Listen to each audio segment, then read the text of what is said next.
Yo, what's up guys? Welcome sa another episode na naman ng ating vlog. And for today's video, sasabihin ko sa inyo guys kung okay nga ba tong GSX-S 150 sa long ride. Okay, sa mga bago pa lang, no, sa mga gusto pa lang nagbabalak bumili ng GSX-S 1,000 no? 150.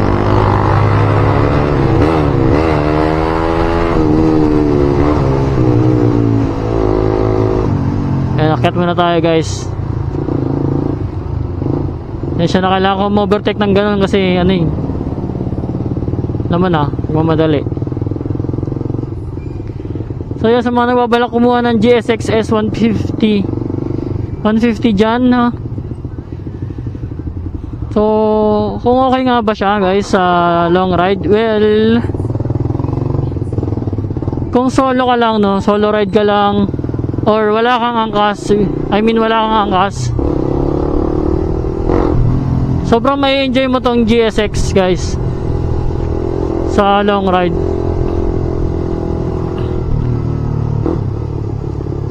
So yun nagustuhan ko rito, sobrang ko siyang na-enjoy pagka long ride, or pag ako lang mag-isa na wala akong angkas.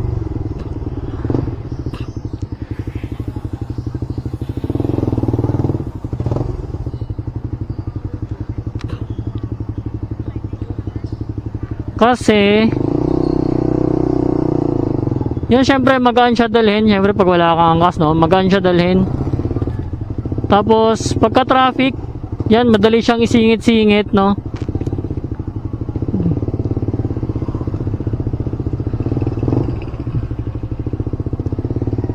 And syempre sa rektahan, no, pag dire-diretso rektahan, yun, sobrang enjoy mo siya. Kasi kung gusto mo overtake mo talaga. Makukuha mo talaga yung ina-expect mong hatak nitong yung torque nitong motor na to.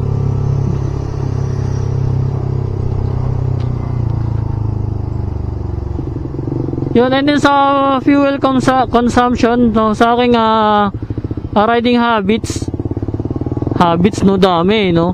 Sa aking riding habit, no, maabot siya ng, tignan natin. Yun, 32.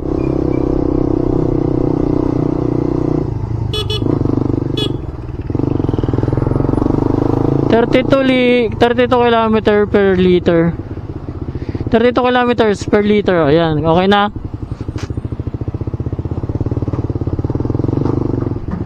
So ayun yung personal riding habit ko. So kasi mahilig ako minsan bomba-bomba, mga ganunan eh. So kayo kung lang kayo, basic, parang normal rider lang kayo, normal eh, no? Yung kasi abnormal eh.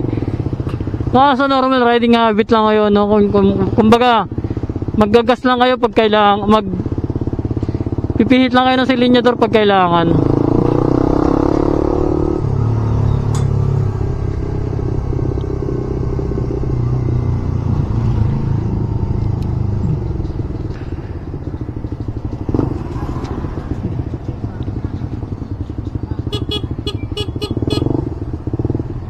Grabe ka naman boss, ayaw mo naman padaya.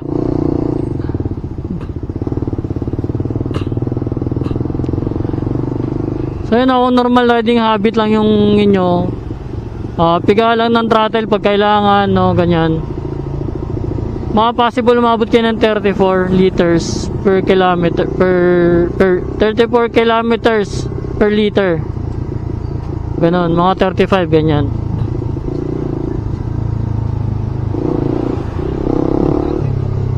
So kasi pagka heavy traffic na singit-singit, milig ako magbomba-bomba eh, para syempre mapansin tayo ng mga malalaking sasakyan. Aware sila na may motor sa gilid nila, ganun. Kasi since naka-pipe din naman ako, so maririnig nila.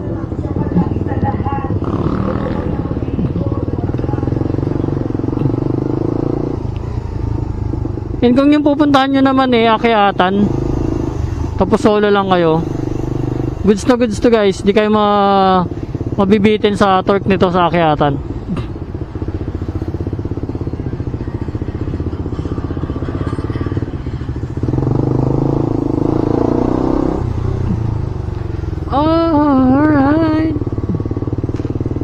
So yun yung mga magagandang ano nito, traits nitong ating GSX, no. Kumbaga sa performance, andun na lahat ng inaasahan mo sa 150cc na motor. Kuhang-kuha mo talaga.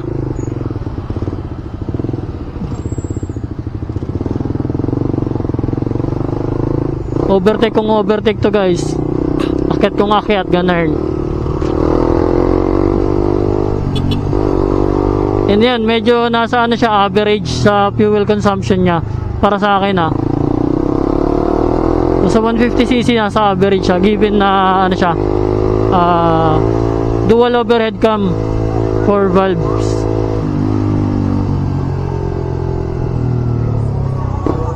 Kasi mas malakas na maklak ng gasolina yung ano guys dual overhead cam na engine kumpara sa mga single overhead cam. Yun na yung pagkakaalam ko, correct me if I'm wrong, syempre. And yun sa riding naman, and kung may kasama pala kayo, no, yun syempre dadagdagan yung weight na medyo mabigat na yan.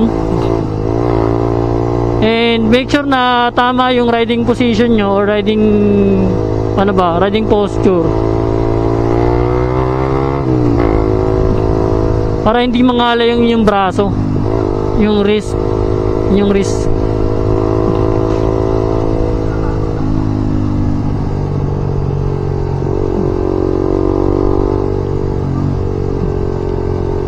Hindi mangala yung inyong braso, yung kamay. Yan sa akyatan, same pa rin, makakuha medyo goods pa rin siya sa akyatan. So syempre depende pa rin sa bigat ng sakay mo or nung dala mo.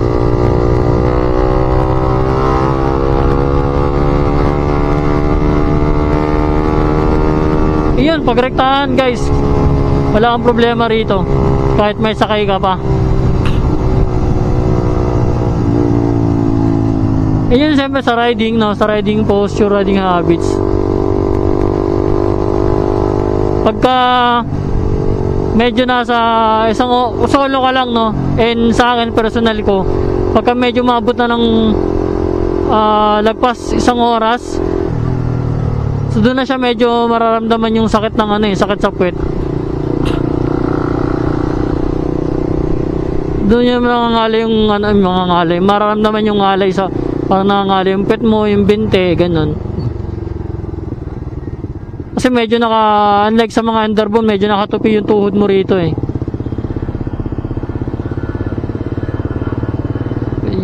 that all round? Yung medyo medyo nakatupi yung tuhod mo rito. And yung upuan, syempre kung nasa tama yung position mo ng upuan, yun medyo tatagal ka naman ng isang oras mahigit bago ka mangalay ulit-ulit. And yun, kung may sakay ka, no, yung angkas mo siguro mararamdaman niya yung sakit sa puwet. Depende kung medyo malaki siya or medyo pitit-pitit, ganyan, small girl.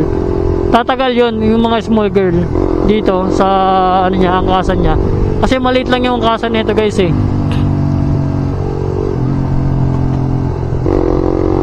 Maliit lang yung upuan ng angkasan nito. So mga ngalay siya siguro mga kulang-kulang isang oras, mga 45 minutes. Ganon. Then kung medyo malaki naman, medyo chabi-chabi, baka 30 minutes mahigit lang. Pero kung mga pitit yun, mga abot yan ng mga isang oras guys, di yan magre-reklamo.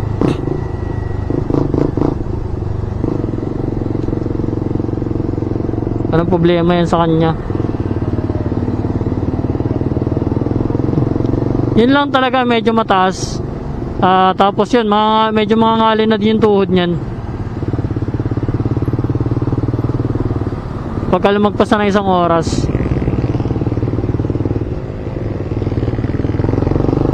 Aba, himala, luwag.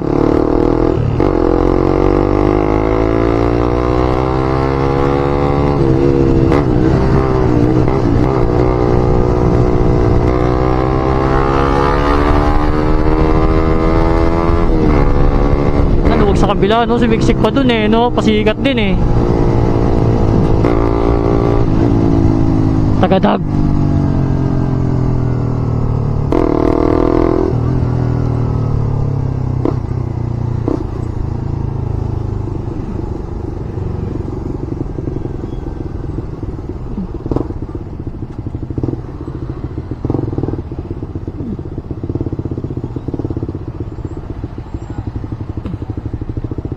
Pero overall guys, kung solo-solo lang talaga kayo, enjoy to eh. Kahit traffic pa yan, may sisingit nyo siya kasi naked bike nga siya, madali siya isingit.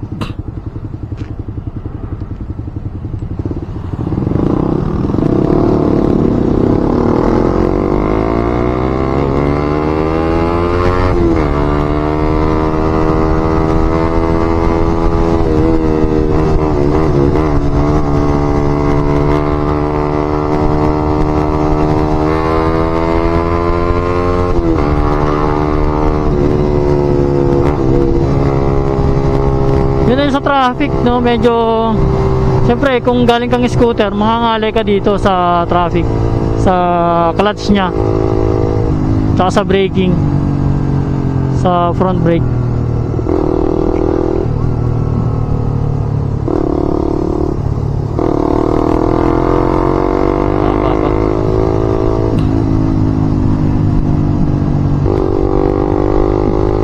Tapos kung marunong naman sumakay o marunong umangkas yung angkas nyo, yun, hindi mo siya mararamdaman, hindi mo siya masyadong mararamdaman. Halimbawa nakayakap siya or mayroon kang habakan dito sa ano, sa tank, mayroon kang holder dyan, so hindi mo siya mararamdaman. Hindi siya ganun kabigat sa pakaramdam na may angkas.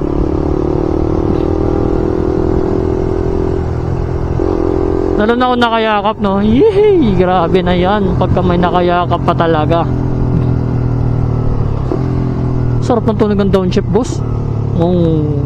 Parang ano eh. Parang sabaw eh.